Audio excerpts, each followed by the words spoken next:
par la haine et la rancœur. Son visage n'était plus qu'un tas de décombres que je pouvais lire sur une page vierge. Cette même page posée sur le bureau qu'elle était en train d'écrire. Cette même page posée sur le bureau qu'elle était en train d'écrire. Cette page sur laquelle elle faisait une lettre.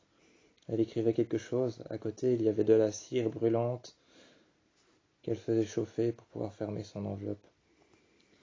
Je regardais cette femme avec un visage détruit. Elle était détruite par la haine et par la rancœur.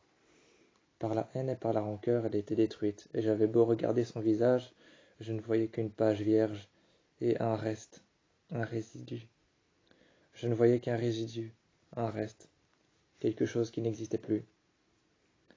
Peut-être un tas de feuilles mortes à l'extérieur. Ce n'était plus qu'un tas de feuilles mortes à l'extérieur, de lettres données et envoyées, écrites soigneusement à la plume, de sa main jusqu'à la plume, du plumeau jusqu'à sa feuille, de sa main jusqu'à la plume, elle écrivait à l'encre noire. À côté, il y avait un papier imbibé d'encre noire sur le bureau. Elle avait sa main posée à plat contre le bureau, et une main de sa main jusqu'à la plume qui écrivait, en noir, tout ce qu'elle pensait, tout ce qu'elle voyait, tout ce qu'elle avait vécu. Et malgré ça n'empêchait pas que son visage soit détruit par la haine et la rancœur. Ça n'empêchait pas que son visage soit détruit par la haine et la rancœur, que son visage n'était plus qu'un reste, un résidu, n'était plus qu'un tas de choses qui n'existaient plus. Et toutes ces choses qui n'existaient plus, mais qui existaient peut-être encore quelque part, il fallait que je les trouve. À côté d'elle, un berceau blanc à l'intérieur duquel il y avait un petit enfant qui hurlait. Il hurlait à s'en époumoner les poumons. À s'époumoner, à se brûler les poumons, il était en train d'hurler. À l'intérieur de ce petit berceau, il y avait un jeune enfant. Il hurlait, il s'époumonait, et il regardait au-dessus de lui. Au-dessus de lui, il y avait un petit mécanisme en fer et en métal. Il y avait un petit mécanisme en fer, en métal, en bronze et en or qui tournait, avec une petite berceuse. Il le regardait attentivement, et il pleurait en même temps.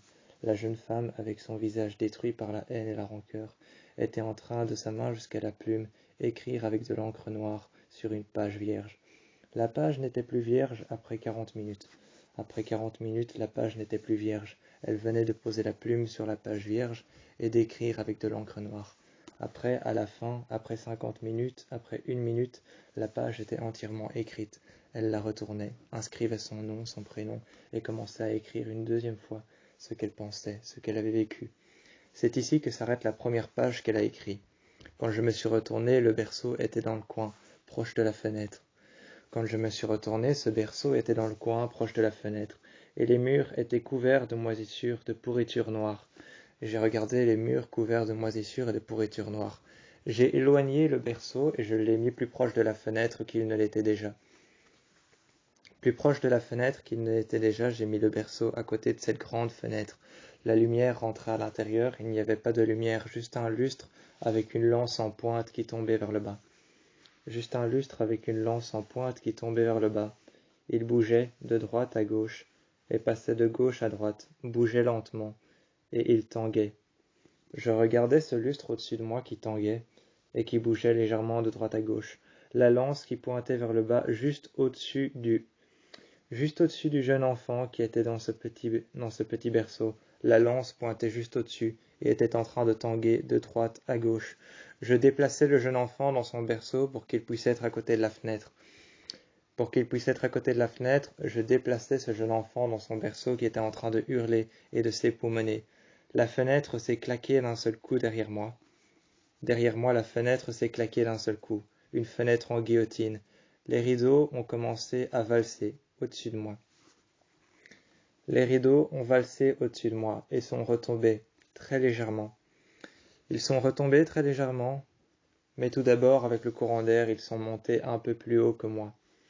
Un peu plus haut que moi, ils sont montés à 1 mètre au-dessus de moi, sont redescendus et se sont reposés contre les murs. Il y avait du vent qui passait à l'intérieur de la pièce n'était pas réchauffée, elle était froide, et quand les rideaux sont remontés et ont valsé autour de moi avec le vent, dans la même position que le vent, ils sont remontés vers le haut, dans la même position que le vent partait vers le haut.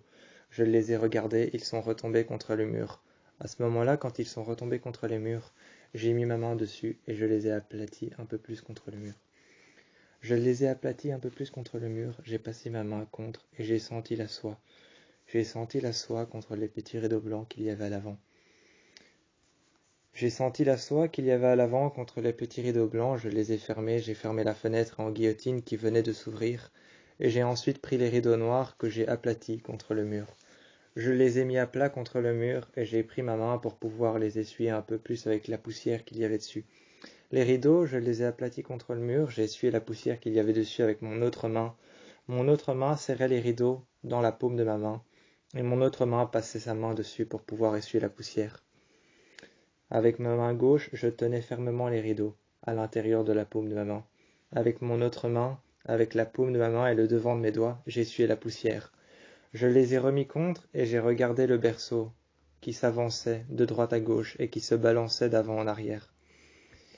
Il se balançait de droite à gauche et s'avançait d'avant en arrière. Le jeune enfant pleurait à l'intérieur.